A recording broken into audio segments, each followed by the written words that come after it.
Estamos aquí en su programa Ópera en tu sofá. Welcome friends, here we are again in our program Ópera en tu sofá, a place where we share and we honor Hispanic musical legacy. Today we have a very nice, incredible guest. His name is Joshua Guerrero. Aquí tenemos a Joshua Guerrero, el cantante de la Bohème. Él es un tenor. And so Joshua sang in La Bohème just recently with us. And, ¿cómo estás, Joshua? Bien, bien Disfrutando aquí, de mi disfrutando gato. de Sapphire Eyes here. Mira, hasta grande. Wow. Well, welcome to San Diego. Thank you so much for glorious performances in La Bohème. Muchísimas gracias. Un gran placer. Sí, y gracias por estar aquí, por venir. Of course, of course. And, you know, I just want to have a little talk, una platiquita contigo sobre, you know, how do you feel after 8 months of being in sheltering in place and then suddenly you are on stage again? ¿Qué pasa con Joshua?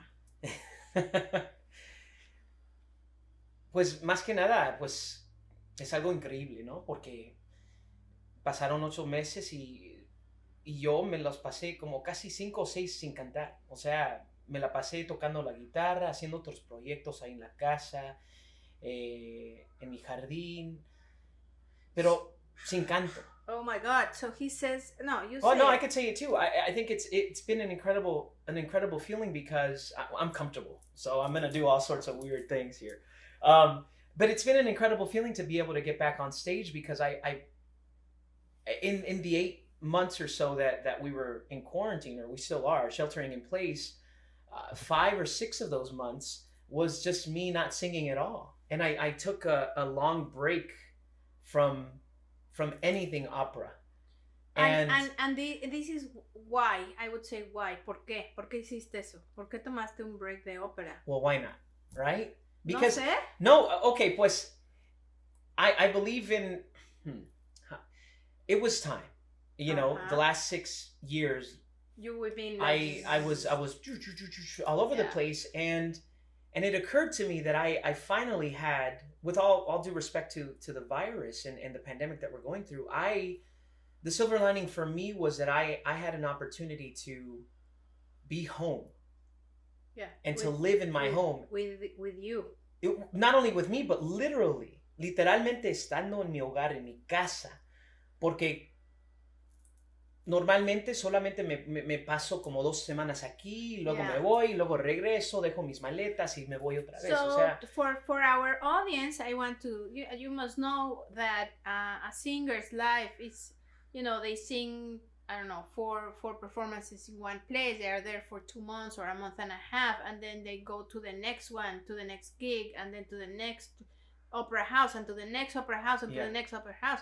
And, you know, when you turn around, a year has passed and you've only been in your house twice. Yeah. So it's very hard for it's you. happened before. Yeah. You know, I think in 2019, I was home 5 weeks the whole year, which is great. I'm doing what I love, right? I get to do that. But it was the first time in a very, very long time. I think since, geez, I want to say 2013, 2014, that I had that luxury to be at home and to be able to be there with family, with friends, and to be able to work on other projects. And I think most importantly, on more of a spiritual and mental health approach, I was able to set aside the singer identity, you know, because sometimes as professionals in whatever career that you're in, we align so much with that, and that ends up becoming who we are. Our identity is Joshua Guerrero,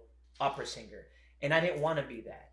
I just wanted to be Joshua Guerrero. No, I totally get it. You know, I am a harpist, or I was a harpist, and I stopped. You still are, look at that. Yeah, but I stopped playing, and I haven't played for a very long time now.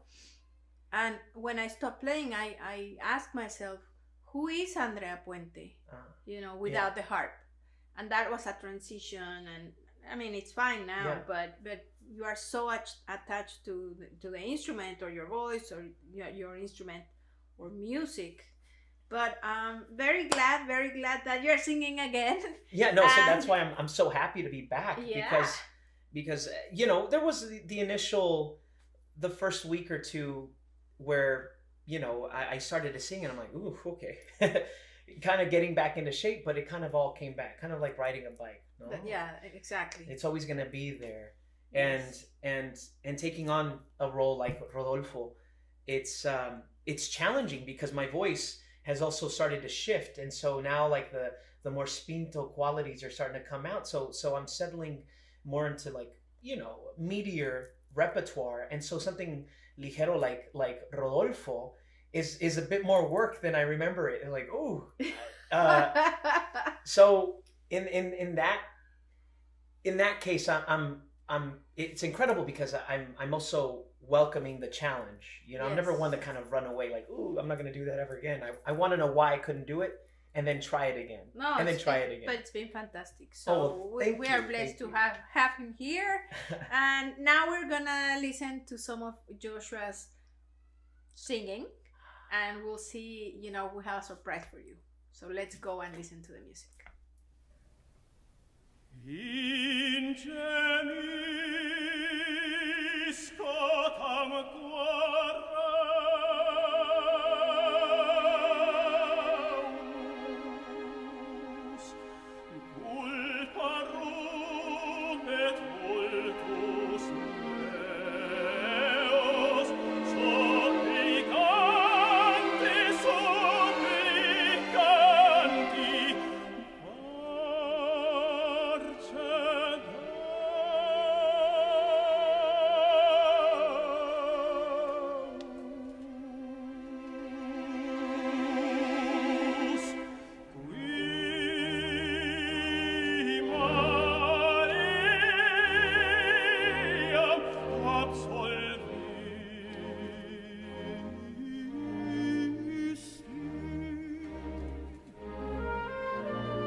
here we are back again with this super tenor.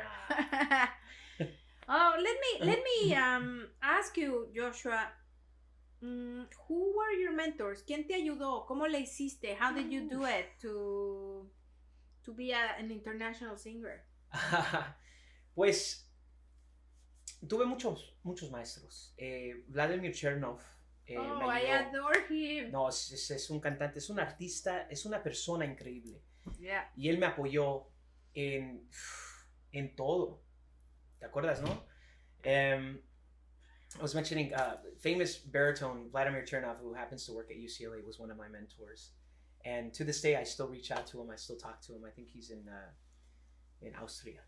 In right now? Yeah, Payerbach at the moment. But also, without a doubt, Plácido Domingo, who was absolutely influential and has been for so many young singers, especially Hispanic, Latino. I know he's been a mentor for, we could say, hundreds of singers, maybe even thousands. Easily. Yeah, you know, with his projects like Operalia, for instance, who he's constantly there, and it's incredible because somebody, especially in our business, right, the opera world, to have such a legend, truly a living legend, an icon, one of my idols, to be so accessible and willing to help when he's around. I know he has a crazy schedule, but when he was around in Los Angeles, he would always make himself available, and it was incredible the knowledge that you picked up, you know, on these one-on-one sessions. But what made even more of an impact was what you saw outside of the classroom, right? It was his humanity, his humility, and his compassion for other people, you know, from remembering the janitor's wife's name, you know, to remembering the who the young artists were. I mean, this is someone who has every right not to remember these things, but does.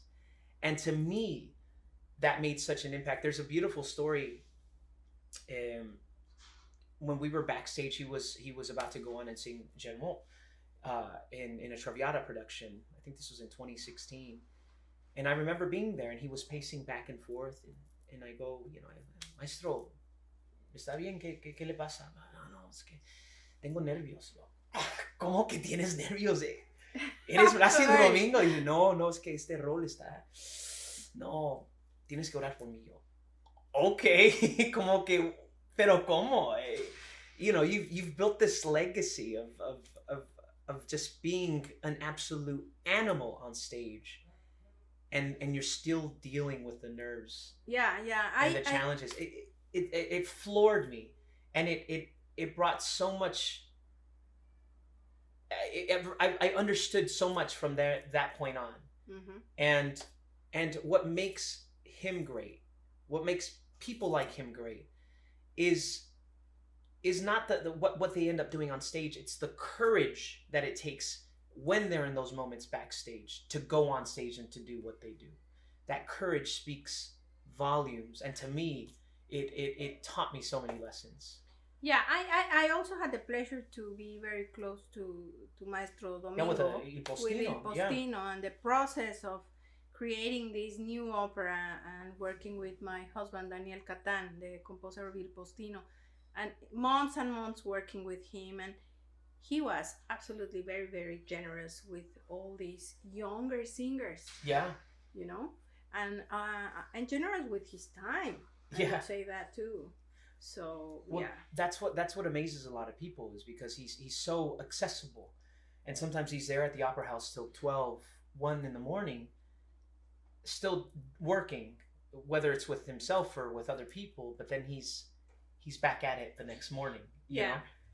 And you know what? I have to say that this singer, Plácido Domingo, shared his vocal art with so many people and in so many different genres. And that's kind of I've always had this example, you know, he could sing mariachi, and at the same time he would sing opera, and at the same time he would sing a bolero, a romantic song, or an American romantic song, or an art song, or a Spanish song, or zarzuela. And I think this component in the career made him so popular and made so many people love opera. So I think I do think that it's kind of like your responsibility to do the same. I think you're right. I think it's such a it's a good topic to bring up, especially in these times where, you know, from my humble opinion and from my own experience in the opera world, here and abroad, I feel like there's a sense of not only hierarchy, but there's an elevated oh gosh, I'm trying to be nice here. I don't want to use a bad word, but there's it seems like it's just an elevated art form, right? It's opera. It's a great art form. It marries so many other art forms together, and it brings so many raw musicians together. But that doesn't mean it's not for everybody. That doesn't mean it's not, and it shouldn't be accessible to the people. Of course. And also it means, Joshua, that this high art, I mean, the way Maestro did it was the popular song didn't have any bad parts. It was just great music, nice music, beautiful music. Yes. And I think So everything has its place, you know, a beautiful song and Puccini. Yeah, and they both have their places, absolutely. Exactly. And in my humble opinion, there's only two types of music: good and bad. Yes, basta. Absolutely. And then respect for the music. Yeah, just that. I think we get into trouble, and I say we because I feel like sometimes I've had this approach, and I have to kind of check myself that we think just because we're singing opera, and we're these operatic artists.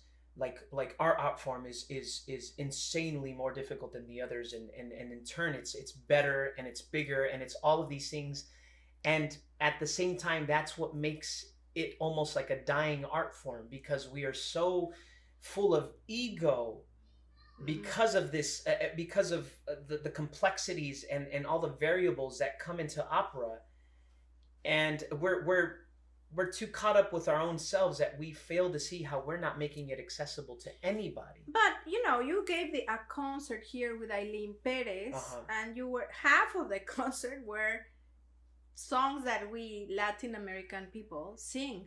Yeah. Oh, you know, like we were just humming with you. Yeah. And they were these are popular songs, or songs by Agustín Lara, or you know, composers such as Armando him. Manzanero, claro, sí, son canciones que también tienen su parte, ¿no? Yeah, so they have their place and they can be sung beautifully. Absolutely. And I think again, going back to Domingo, his accessibility not only to transcend in the opera world, but to transcend genres.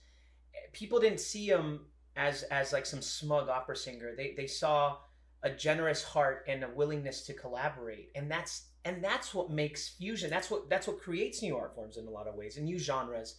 And for him to have done, you know, albums with like John Denver to you know, to Alejandro Fernández, Alejandro Fernández and singing, you know, mariachi or boleros or just anything. Yeah, so I think it's incredible. I think that's something I really respect from some singers that do that can sing all sorts of different vocals. Well, just like anything, I think it's styles, right? And I had the fortune. Well, I had time before I came to opera, you know, and I was able to dabble and to have a career before this in you know, cabaret and nightlife and bolero and you know, doing all sorts of other different styles, and they're beautiful, but they have their place. Yeah. And I gravitated to this because it's complex and it's challenging, but it's also so virile and so gratifying to sing. But I think that's what makes like recitals like what I did with Eileen. That was amazing. So cool, because we're able to like, okay, vamos a cantar un poco de ópera, pero vamos a cantar José José. You know what I'm saying? I think a lot of people appreciated that, and a lot of new followers came. But Yeah. why don't we listen to you sing again, and we'll come back. All right. Let's do that.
So here we are again. Aquí estamos, amigos, con Joshua.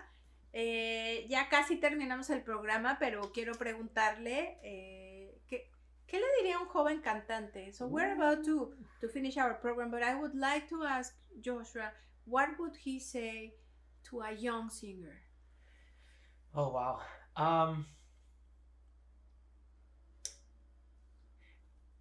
I think what I wish I would have heard, and it might sound a little cliche or trite, but you obviously have this passion, you have this dream. See it through to the end.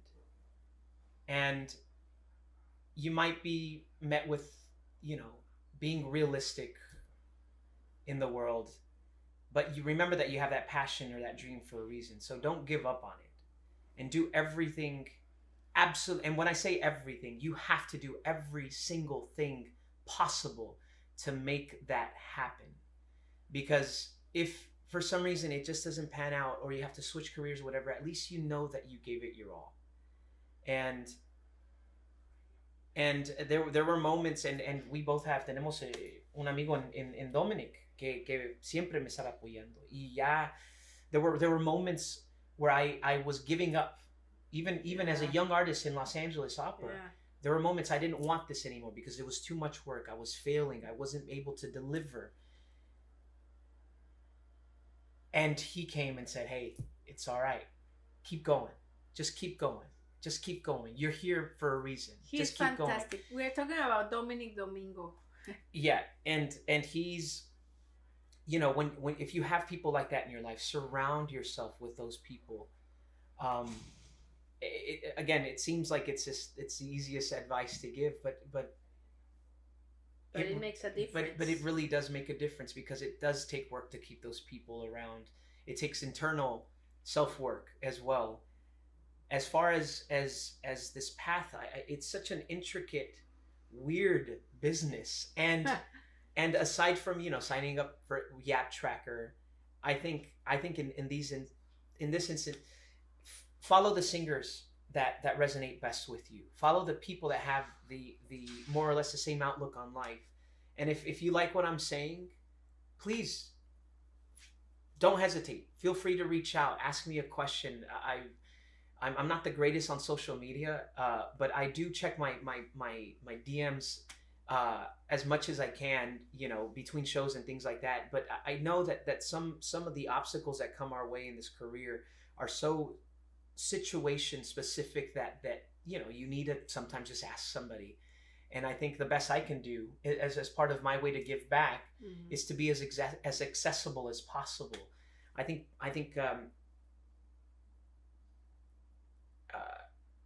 really checking out, vetting resources and learning how to best navigate this. How to cope in yes. a way. Yeah, how to cope and have support of friends and people in the industry that believe in you. Yes, because without a doubt, you are heading into one of the most difficult businesses in the world, and you have to know how to deal with rejection, with failure, with no's. And if you can let those just slide off and you can keep moving forward, I promise you will get somewhere. And it might take